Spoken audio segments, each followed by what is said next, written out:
Merci de votre fidélité à l'ORTB. L'émission c'est 5 sur 7 matin. Nous sommes mercredi.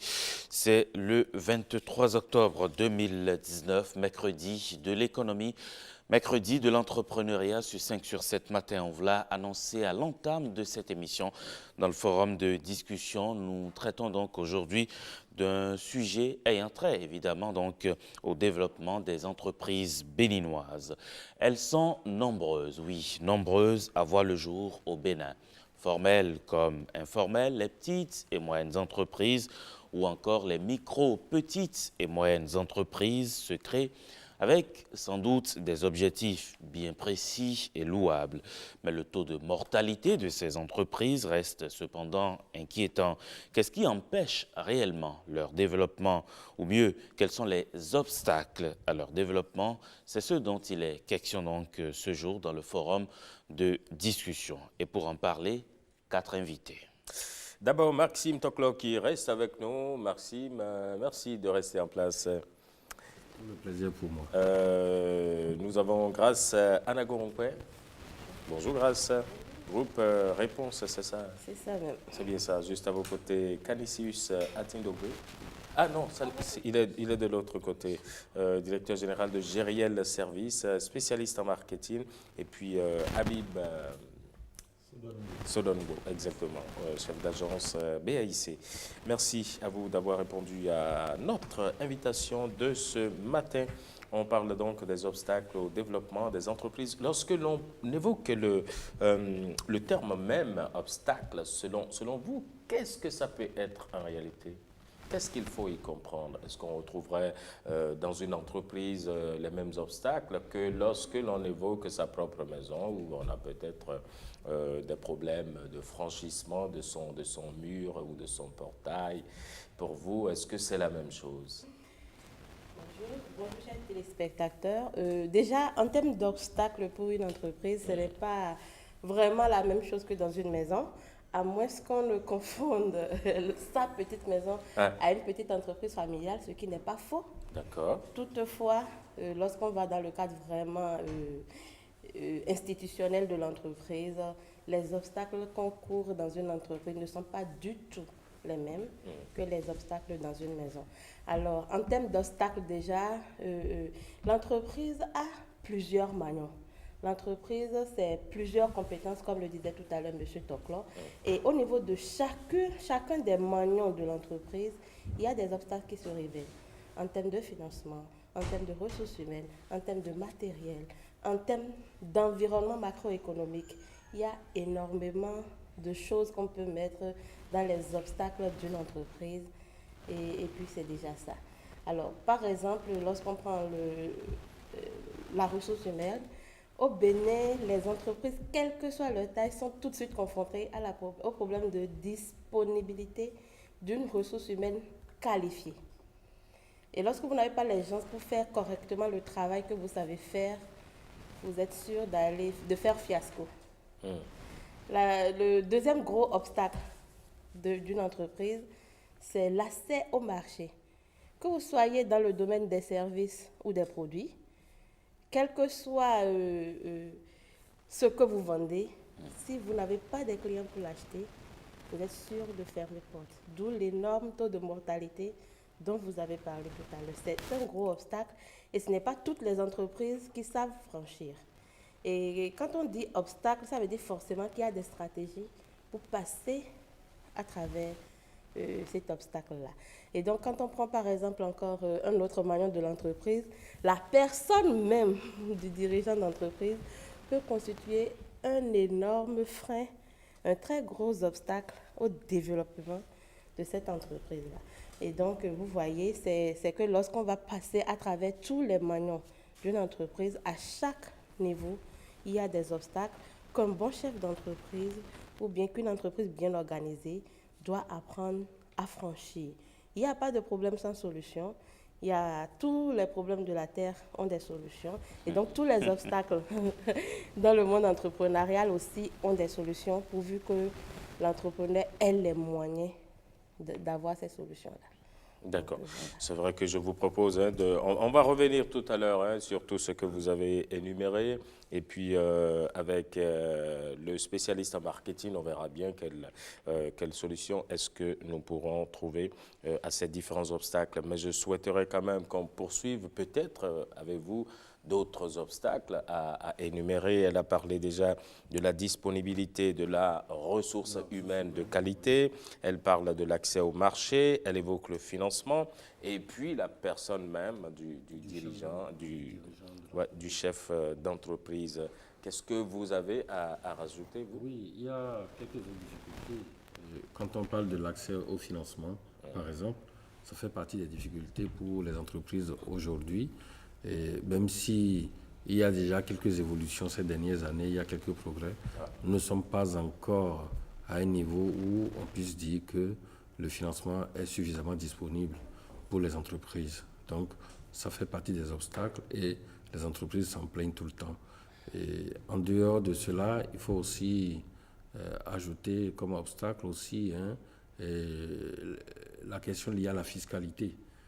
Ça fait partie des problèmes aujourd'hui dont les entreprises se plaignent, et même s'il y a eu des réformes qui ont permis de réduire vraiment les taux d'imposition et autres. Il y a la TPS, la taxe professionnelle synthétique, qui est venue faciliter énormément les choses aux micro et petites entreprises. Il reste encore à faire par rapport à cela. Et la crainte de la fiscalité conduit beaucoup d'entreprises à demeurer dans l'informel et donc avec toutes les conséquences que cela comporte.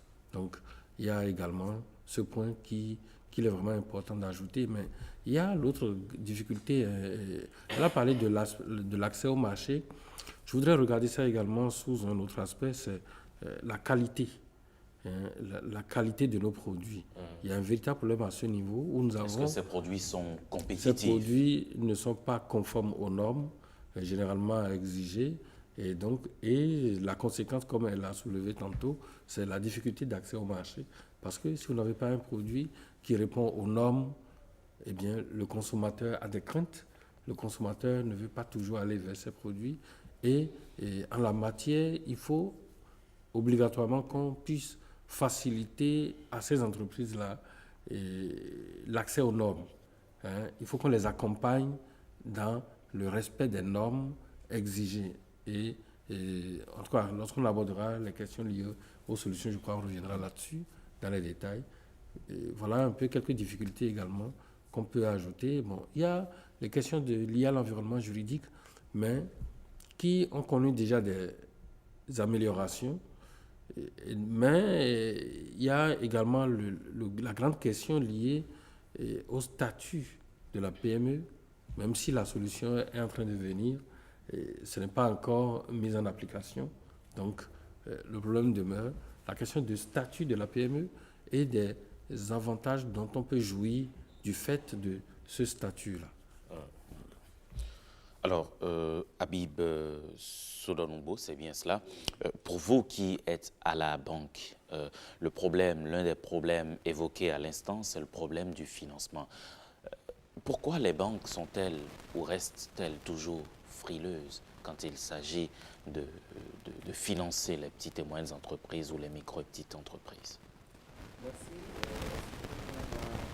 Les banques sont frileuses. Le constat qui est fait que dans la mobilisation de ressources au niveau de ces entreprises, la banque constitue quand même le niveau le plus élevé de financement. Lorsqu'on prend les entreprises pour lever les financements, la plupart de ces entreprises font recours à la banque. Ça veut dire que la banque joue quand même un rôle. Ce qu'on peut dire est que la banque ne joue pas pleinement le rôle, il y a toujours un besoin à satisfaire. En ce qui concerne les entreprises, pour l'analyse des dossiers que nous recevons, on note souvent des insuffisances qu'on relève dans les dossiers et normalement on fait le travail avec l'entreprise pour l'amener à avoir un dossier bancable, à avoir un dossier qui réponde à des normes, que ce soit la lecture au niveau des états financiers, que ce soit la clairvoyance de sa gestion de la gestion de l'entreprise elle-même, parce que, n'oublions pas, lorsqu'il y a un financement, c'est parce que l'objet du financement est clairement défini. L'utilisation du financement doit être claire pour le banquier et cela le rassure dans le remboursement de ce financement. Donc, la banque, elle est là pour financer les entreprises. C'est notre intérêt de financer les entreprises, mais tout est question de qualité de dossier pour nous permettre réellement d'aller de l'avant dans le financement. Donc, la banque est intéressée par les PME, les micro-entreprises et comme les grandes entreprises. D'accord. En attendant peut-être de revenir en réalité, puisque vous parlez de la qualité de ces dossiers, des dossiers bancables ou non, en attendant de revenir en réalité sur la composition ou la qualité de ces dossiers, avec vous, Canisius, vous qui êtes spécialiste marketing, je le disais à l'instant, beaucoup de problèmes ont été évoqués. Vous êtes en même temps spécialiste, mais responsable d'une société. Comment percevez-vous aujourd'hui ces obstacles liés au développement des entreprises au Bénin? Okay, merci à vous. Je vais dire en premier lieu, je vais revenir un peu sur l'intervention de Mme Grasse. Il y a toujours le problème de l'entrepreneur lui-même. Il n'a souvent pas l'information ni la formation requise. On se lance souvent dans l'entrepreneuriat juste peut-être pour, entre griffes, joindre les deux bords.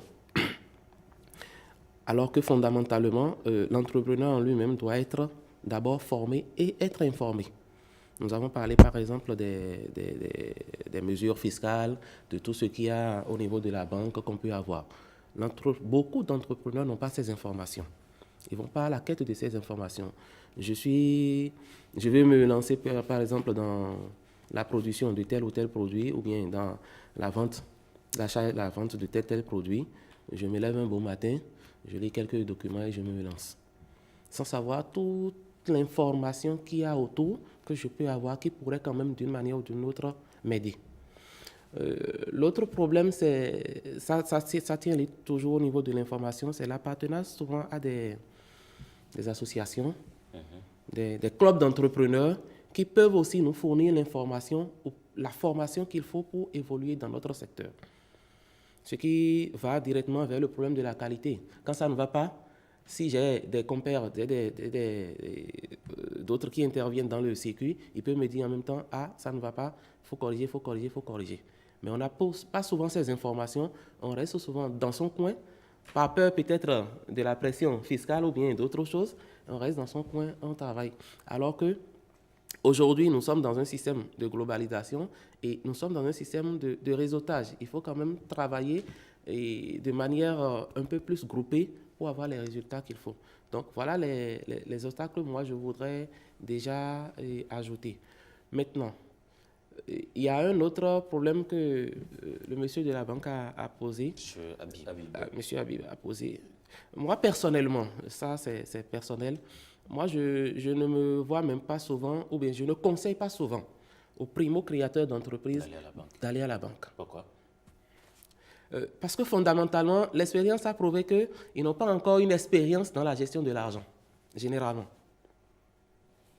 Lorsqu'on leur met souvent de l'argent à disposition, c'est pour souvent du cafouillage. Oui, souvent.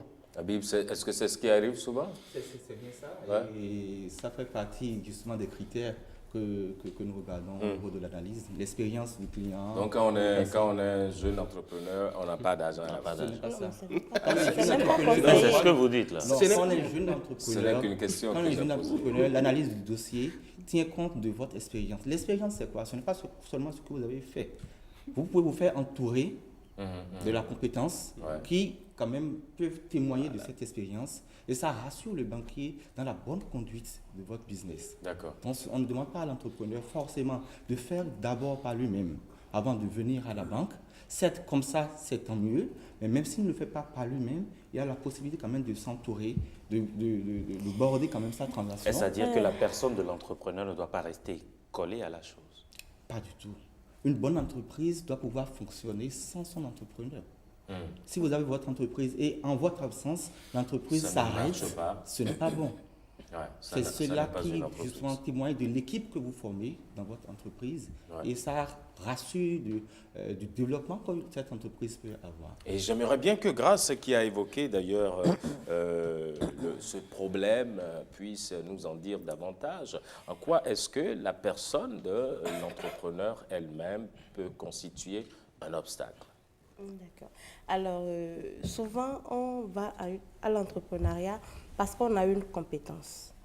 Mais lorsqu'on devient entrepreneur, on n'a pas besoin d'une compétence, on a besoin d'une kyrielle de compétences. Moi, par exemple, à la base, je suis manager qualité et spécialiste des industries alimentaires. Mais quand j'ai fait mon entreprise, j'ai dû apprendre la gestion des ressources humaines, j'ai dû apprendre la comptabilité, j'ai commencé par apprendre d'abord le marketing pour aller trouver des clients et ne pas mourir. Ensuite, apprendre la gestion des ressources humaines pour gérer correctement l'équipe que j'ai formée. Et maintenant, actuellement, je suis en train de prendre des cours renforcés de comptabilité parce qu'avoir un comptable, c'est bon, j'en ai, mais il faut comprendre ce qu'il est en train d'écrire. Il faut le surveiller, c'est ce que vous C'est voulez même pas, dire. non, point du tout. Il y a une confiance entre l'employé et l'employeur. Chacun joue son rôle. Mais en tant que personne suprême d'une organisation, même si vous ne savez pas le détail, vous devez comprendre le principe. Ouais, les B.A.B.A. Les B.A.B.A. Et donc, c'est ce que je suis en train actuellement d'étudier. Et en dehors même des compétences, il y a aussi une question d'attitude de l'entrepreneur. Il y a un état d'esprit que l'entrepreneur doit avoir pour aller à la conquête, pour être conquérant dans son entreprise, pour vraiment faire décoller son entreprise. Lorsque l'entrepreneur, c'est-à-dire c'est d'ailleurs ce qui fait qu'au Bénin, on a énormément de minuscules entreprises. Lorsque l'entrepreneur lui-même n'a pas de la vision, lorsqu'il n'a pas de l'ambition, de la détermination, le moindre petit obstacle va le faire fermer, ou bien il va demeurer petit entrepreneur dans un petit coin du Bénin, alors qu'il y a Facebook gratuit, et tous les jours il va sur Facebook, mais il ne sait pas qu'il peut utiliser Facebook pour vendre son entreprise. C'est un état d'esprit. C'est vrai qu'il peut utiliser WhatsApp pour vendre. On utilise WhatsApp, on utilise Facebook, on utilise Twitter.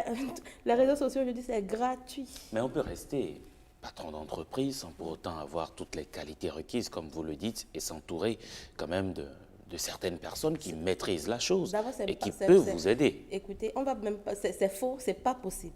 Avant. Par exemple, tout à l'heure, on parlait de financement. Monsieur Habib, il a dit, oui, si la personne a à côté de lui des expérimentés, quel est le primo-entrepreneur qui a les moyens de prendre des personnes assez expérimentées qui ont de la valeur pour une banque? Quand j'ai commencé mon entreprise, j'ai pris des gens que je payais 75 000. 3 mois après, j'ai dû me séparer de tous. Pourquoi? Mais je n'avais plus les moyens de les payer. Oh, 75 000, vous imaginez que c'est des cadres moyens. Même pas cadre. Enfin, ça, rien. Ça n'est C'est rien. Voilà. Bon. C'est rien. Donc, comment laissez-la terminer, comment vous allez est-ce que réaliser je tout à peux l'heure. avoir les moyens de payer de la compétence en tant que primo-entrepreneur? Au départ, je dois tout faire. Donc vous ne payez pas de la compétence maintenant, vous payez Actuellement, je paye de la compétence. Parce que vous en avez les moyens. J'en ai les moyens. plus de Et- 75 000 au mois. Non, même, je ne suis même plus du tout dans les... D'accord. Dans Ok. ça. Je suis plus du tout... C'est un autre level. C'est un autre niveau. niveau, il et ça, tout ça, c'est pas...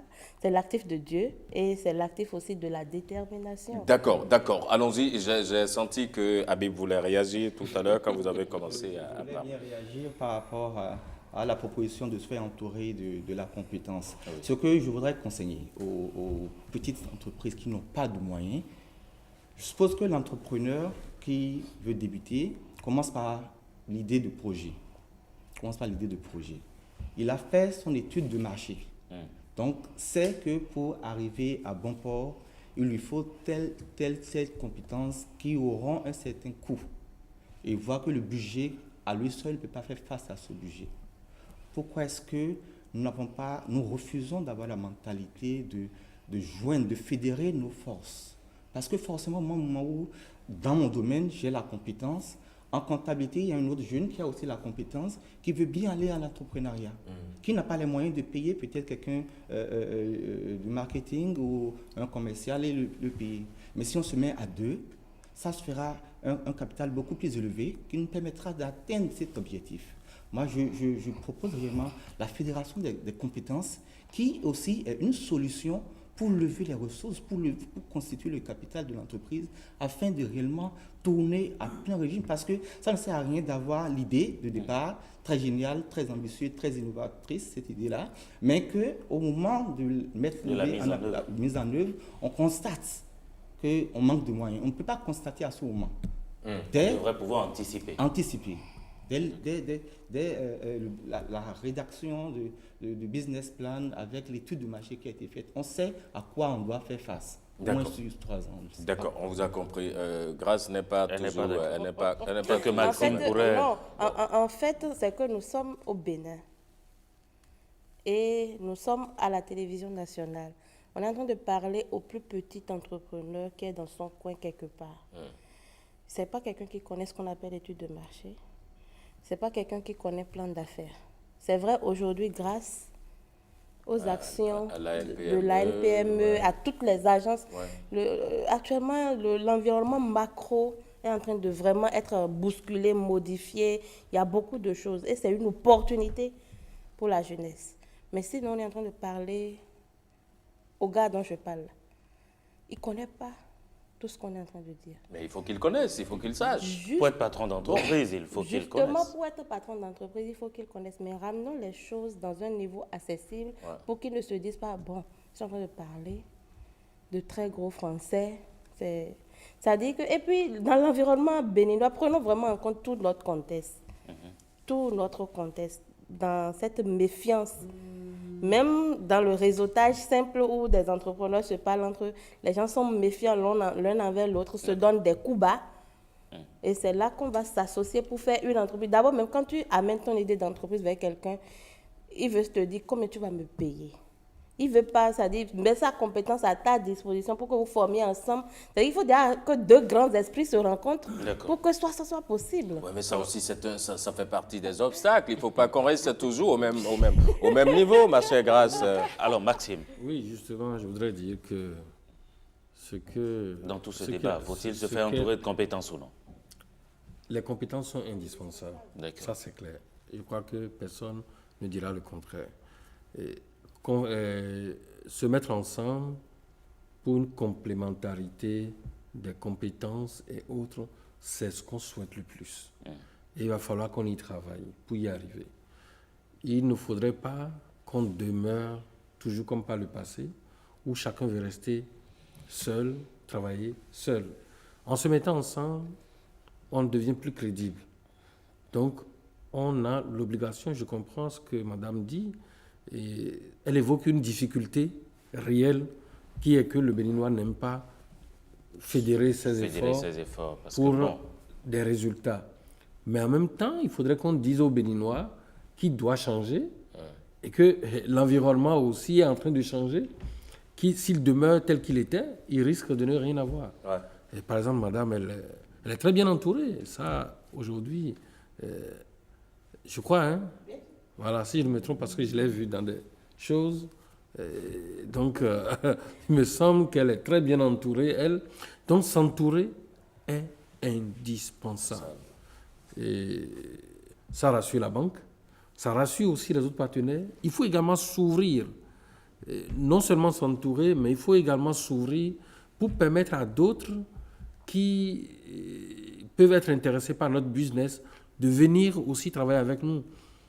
En parlant de certaines formes juridiques qui permettent de s'ouvrir à d'autres, c'est également ça. Il faut également qu'on apprenne à s'ouvrir. La banque, souvent dans son raisonnement, dit si d'autres ne peuvent pas vous faire confiance, pourquoi vous voulez que la banque vous fasse confiance? C'est là aussi la question. Si tant que votre business est bon et que dans votre environnement familial, relationnel et tout, personne ne veut aller avec vous, pourquoi vous voulez que la banque aille avec vous?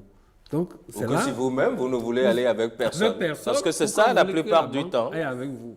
Donc, c'est un véritable problème qu'on doit pouvoir résoudre.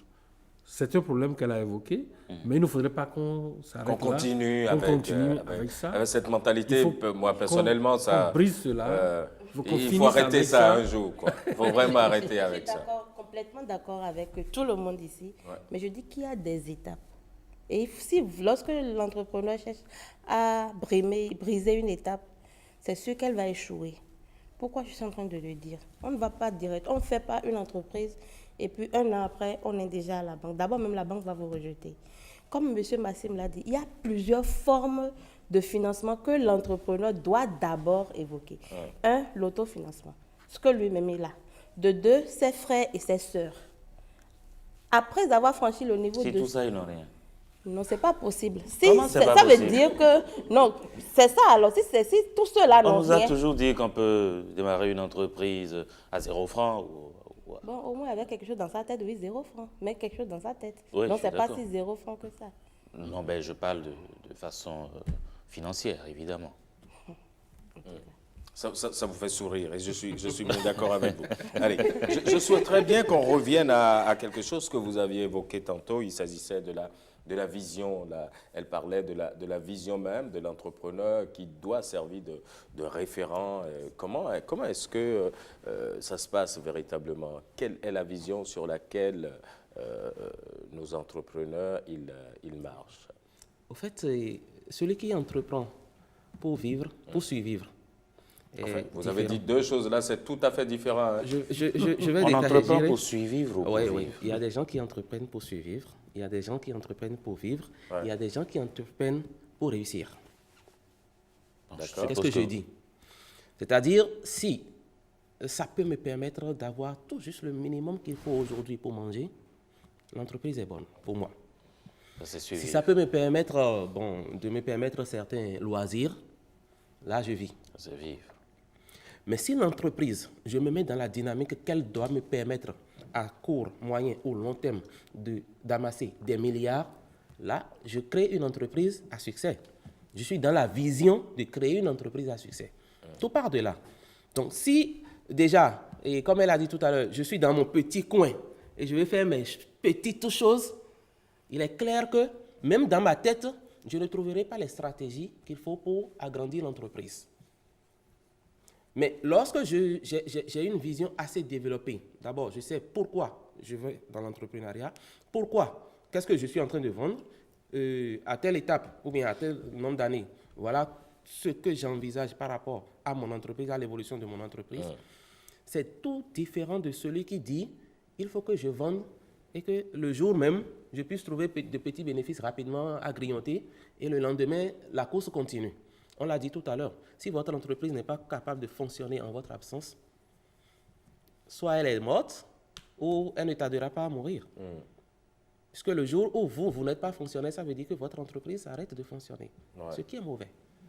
Il y a même des patrons d'entreprise qui ils ont même la clé, tout, c'est avec eux. Et les quelques rares qui travaillent avec eux, qui leur produisent la richesse, qui sont même les têtes pensantes, n'ont pas accès au bureau tant que lui n'est pas là. Donc, ça, c'est quelle vision, ça? Mais là aussi, il faut nuancer. Ouais. Parce que ça dépend aussi de la taille de l'entreprise. Il y en a qui démarrent tout seuls. Vous comprenez que lorsqu'ils sont absents, ils sont obligés de fermer d'abord. Oui. Ou ils sont à deux. Mais ça, c'est pour combien, ça, c'est pour combien de temps? Mais- En 1 an, en 2 ans, on peut comprendre. Mais si 5 ans après, même 10 ans après, vous continuez de faire la même Ce chose. n'est pas normal. Ce n'est pas normal, effectivement. Donc, il faut grandir. C'est relatif. Ceux qui commencent pas à relatif, grandir, Maxime.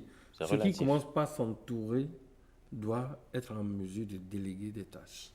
Il doit être en mesure, en son absence, d'assurer le fonctionnement de son entreprise. C'est tout à fait normal. Mais celui qui démarre tout seul et qui commence pas à faire quelque chose seul, la petite entreprise, la micro-entreprise, où il est le seul employeur de son entreprise, vous comprenez que c'est un cas particulier. Mais est-ce que normalement on appelle ça une entreprise? Celui qui Oui. s'auto-emploie, c'est un auto, il s'auto-emploie. Donc, il n'est pas dans Il une n'est entreprise. pas vraiment encore une entreprise. Dans la typologie des entreprises, on les classe Dans les... parmi les micros. Dans d'autres pays, on parle de nano-entreprises ou très petites entreprises, ça dépend. Mais on les considère quand même Comme des entreprises. comme des à entreprises. terre, à part mentir. Oui, oui. Mais qui sont appelées à grandir. Normalement. Agrandies. Ce n'est pas normal que l'entreprise demeure en l'état. Il faut qu'elle grandisse. Il faut que l'effectif... Je voudrais, si vous le permettez, rebondir sur l'intervention de M. Gériel. Il a parlé de l'entrepreneuriat pour vivre, l'entrepreneuriat pour survivre et l'entrepreneuriat pour réussir. C'est tellement beaucoup ce qu'il a dit. C'est vraiment l'essentiel. Et moi, je dis plutôt entrepreneuriat de subsistance. C'est cet entrepreneur-là qui n'avait pas de boulot, qui a mis en place une compétence et qui l'a vendue pendant un moment. Mais dès qu'un boulot se présente, il va partir. C'est de l'entrepreneuriat de subsistance. On compte tout ça dans les taux de mortalité de l'entreprise, ce qui normalement ne devrait pas être le cas. C'était en attendant. Voilà, en attendant mieux. Donc, ça, c'est un cas. Deuxième cas de l'entrepreneuriat de subsistance, c'est des gens qui, n'ayant pas trouvé de boulot, ce n'est pas vraiment la vision. Il n'a pas la vision entrepreneuriale, mais n'ayant pas trouvé le boulot, ayant une compétence, il a commencé par l'exercer. Ça lui permet de se nourrir, mais il ne va jamais aller au-delà de se nourrir. Même s'il a les capacités. Je vous donne un tout petit exemple. Je connais un jeune entrepreneur à Natitengo. Il fait des sucettes qu'il vend à 100 francs l'unité. Une sucette révolutionnaire. Moi-même, j'étais subjuguée, ébahie par ce qu'il fait. Mais tout le temps, quand des consultants l'identifient, des projets l'identifient, vont vers lui, quand on travaille avec lui, il reste toujours dans son coin. Parce que dans sa tête, il n'a pas vu, son idée n'était pas d'avoir de l'argent. Donc, c'est-à-dire que quand il vous raconte, il dit, grâce à mes sucettes, j'ai réussi à m'acheter ma moto, j'ai réussi à construire ma maison. C'est-à-dire que c'était déjà énorme pour lui.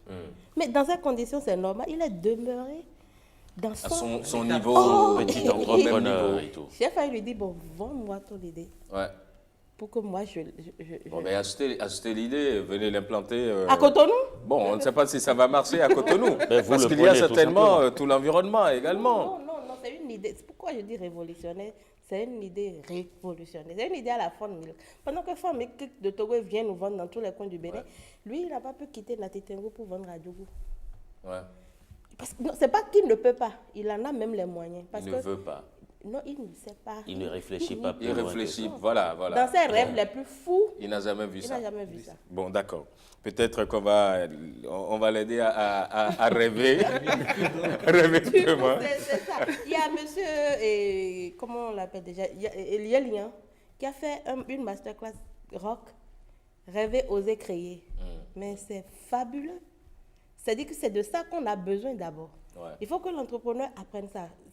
Vous voyez, et puis c'est un peu comme si c'était l'état d'esprit de l'entrepreneur qui détermine tout ce qu'il va faire. C'est le plus gros obstacle de l'entrepreneur. D'accord. Alors, Monsieur Habib, vous ne prêtez pas aux petites entreprises naissantes. Et il faut que ces entreprises aient beaucoup d'expérience d'abord. Alors, pour celles qui ont de l'expérience, qu'est-ce qu'elles doivent pouvoir produire réellement comme dossier pour espérer obtenir un bon financement? Merci, je vais répondre à la question, mais vous me permettrez quand même de... C'est un peu que je vais répondre à ça. Nous prêtons à toutes les entreprises naissantes comme celles qui ont de l'expérience. Lorsqu'on a en face de nous une entreprise qui a de l'expérience, de quoi avons-nous besoin? On a besoin d'informations sur ce que l'entreprise a eu à faire par le passé, sur ce que l'entreprise sait faire, sur ce que l'entreprise veut faire avec l'argent de la banque. Cela peut être retrouvé soit dans les états financiers, disons que l'entreprise qui vient vers une banque A, aujourd'hui peut-être a déjà d'historique avec une banque B. La banque A ne va pas demander de refaire cette expérience.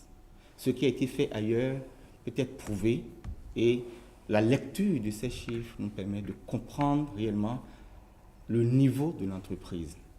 Parce que sans le niveau de l'entreprise, on peut surfinancer une entreprise et ça sera un problème pour son développement. Vous voyez? Ou, de la même manière, on peut sous-financer l'entreprise, mal évaluer son besoin. Une entreprise qui vient vers moi et demande, je parle en l'air, 100 millions de francs ou 5 millions de francs, comme sont dans les PME, 5 millions de francs. Qu'est-ce que cette entreprise sait faire déjà pour pouvoir gérer efficacement ces 5 millions? Est-ce que son activité lui permet réellement de supporter ça? À quel rythme de remboursement on doit pouvoir le soumettre pour que on ne dise pas, OK, en une échéance, tu vas rembourser et que ce remboursement complique encore l'existence de l'entreprise, la pérennité de l'entreprise. C'est tout autant d'informations que nous devons avoir dans l'analyse du dossier pour nous permettre réellement de structurer le financement. Et ici, il doit y avoir des différés. On a pris le crédit aujourd'hui, il faudrait attendre 3 mois, 4 mois avant que les remboursements ne commencent. C'est en discutant avec l'entreprise, c'est en recevant les informations de l'entreprise que le banquier peut réellement analyser. Ouais. Je vais peut-être éviter de citer des pièces. Je vais éviter cela. Pourquoi est-ce que je l'évite? Lorsque le banquier reste dans la dynamique de citer des pièces, l'entreprise a l'intelligence de donner ce que le banquier veut. Alors que le banquier veut la vraie information. De mon côté, actuellement, ce que nous faisons le plus, avant d'avoir des informations de papier, on fait des entretiens avec l'entreprise. Ouais. Et à travers les entretiens, on comprend s'il y a une logique. De comprendre, voilà. En fait. Donc, si jamais, en discutant, j'ai une information et que demain, on envoie un document qui est très beau, je vois déjà la mentalité de l'entreprise que j'ai devant moi. Donc tout ça va. Souvent les documents sont beaux et puis là. C'est très beau, très juste. C'est évident. C'est trop juste. Oui, grâce. Non, je voudrais maintenant dire qu'on a oublié de citer. Il y a un obstacle aussi qu'on a oublié de citer jusque-là. Bon, majeur, mais qu'on peut franchir. Il y a, comme je l'ai dit au début, il y a solution à tout. C'est l'industrialisation. On a un problème au Bénin. On a beaucoup de petites entreprises. On n'a pas des industries. Du coup, quand par exemple, il y a 2 semaines, quelqu'un m'a dit, je veux 10 tonnes de wasabi, tous les... Possible. Non, même quand on dit, bon, dans notre contexte, on va les réunir, finalement, je crois ça que l'entrepreneur même a laissé tomber le projet. Donc, du coup, il y a problème d'industrie et il y a problème d'emballage. C'est un énorme problème puisque M. Toclor est là. Je le regarde dans les yeux pour lui dire de nous trouver une solution pour ça. On l'a évoqué sur ce plateau, mais j'ai tout de même une question, ça va être certainement la dernière ou l'avant-dernière pour tout le monde. À quel moment est-ce que l'entrepreneur il doit penser au développement ou à la croissance de son entreprise? Est-ce que c'est déjà à la création ou bien c'est dans l'évolution qu'il voit? À quel moment précis, à quel moment vous avez pensé, par exemple, qu'il vous faut grandir maintenant? Déjà, j'y ai pensé dès la création. Quelles sont les étapes que je voulais vivre? J'y ai pensé, mais dans l'évolution, c'est vrai quand on a un plan, c'est bon, mais après, il faut accepter que le plan soit modelable et modifiable dans le contexte où on se trouve. Donc, ma vision était autre. Et après, j'ai recadré. J'ai laissé l'environnement faire des recadrages à mon plan. Donc, c'est vrai, dès l'entame de l'entreprise, on peut avoir un plan de croissance, mais ensuite laisser l'environnement économique et le contexte modifier ce plan-là. Ouais. Et vous aussi, ça a été pareil? Vous y pensez toutes les fois que vous vous rasiez le matin? Si vous ne vous levez pas, ou vous ne créez pas l'entreprise dans la vision déjà de grandir, vous allez échouer. C'est ce que j'ai dit. Vous avez créé votre entreprise pour réussir de toutes les façons. Oui. Moi, je suis resté dans la dynamique que ça deviendra grande chose. Pas pour survivre, comme elle a dit, pas pour demain matin aller écouter les offres d'emploi et dire, bon, je veux un emploi maintenant parce que, bon, ici, ça... Non. Il faut déjà, au début, se fixer un objectif. Et rester focus sur l'objectif. Dire, bon, voilà ce que moi, je m'attends à être avec mon entreprise dans telle période de temps. Sinon, si vous pensez petit, vous allez regarder de petites choses et vous évoluez avec. Mais si vous pensez grand déjà au début même de la création de votre entreprise, c'est clair que vous allez trouver les idées, les astuces qu'il faut, les personnes qu'il faut pour pouvoir quand même vous lancer dans ça. Un jour, juste pour faire chose, j'avais collaborateur qui travaillait sur une ferme pour moi. Et on avait produit, par exemple, on était en train de produire du chou. Et un beau matin, et un vendredi, moi, je les ai payés et je suis parti. Et samedi, tout le monde a pris ses clics et ses claques sans aucune explication. On est parti. Oui. Ou bien peut-être que ce que vous avez payé ne correspondait pas Vous à avez ce mal payé. qu'il voulait. Bon, il y a 1000 raisons. Hein. Non, pas du tout. Il y a 1000 raisons. C'était pas du tout ça. J'ai eu la raison après. Après, d'accord. Oui, la raison, bon, je peux même l'évoquer, c'est parce que à un moment donné, ils ont maltraité le chou qui a commencé déjà par pourrir. Et ils Donc, ils ne savent voulaient que pas que vous enleviez ça de leur salaire. Voilà. on savait déjà que Un il y jour avait ou ce l'autre, problème qui va se poser, bon, pour ne rien dire. Oui, mais en tant que bon responsable, vous auriez fait quoi? Vous déduisez de leur salaire ou... enfin, pas salaire, de leur cachet? Ça dépend. Le contexte était là. D'accord. Et tout pouvait se négocier. Ouais. Et bon, moi, ça ne m'a pas permis de fermer. Moi, je leur dis, bon, et la vie continue. On va continuer quand même l'aventure. Ben, c'est sûr. Merci. C'est sûr. Donc finalement, la volonté de faire croître son entreprise, ça naît avec même la création, à la naissance de l'entreprise. Une entreprise créée sans vision est vouée à l'échec. Et déjà, au moment où vous définissez votre vision, on doit retrouver là-dedans la phase de développement. Je veux commencer par ceci, mais dans le futur, voici ce que je vais devenir. Elle a donné l'exemple du monsieur qui fabrique des sucettes. Et lui, il n'a pas de vision. S'il avait une vision, tout de suite, il allait comprendre qu'il devait quitter cette étape-là pour aller plus loin. Donc, l'absence de vision est la cause d'échec de beaucoup d'entreprises. C'est d'ailleurs la raison pour laquelle beaucoup d'entreprises ferment. Parce que si vous n'avez pas une vision, vous demeurez à l'étape initiale et rien n'évolue comme cela. Donc, indispensable. Elle dès la parlait création aussi, de l'entreprise. Elle parlait aussi de la flexibilité un peu, lorsque dans la vision, il faut s'ajuster. Lorsque vous êtes en train d'évoluer, peut-être, moi je m'étais dit, bon, en créant Réponse, je me suis dit, dans 1 an, je vais atteindre tel chiffre, dans 5 ans, j'aurai telle antenne à Parakou, à Natitengu, parce que, bon, pour être plus proche des entrepreneurs. Mais, quand on a créé Réponse, la prochaine étape a été de créer une centrale de distribution. Parce que c'était de ça que les gens avaient besoin. Ils n'avaient pas besoin qu'on soit vraiment plus proche d'eux.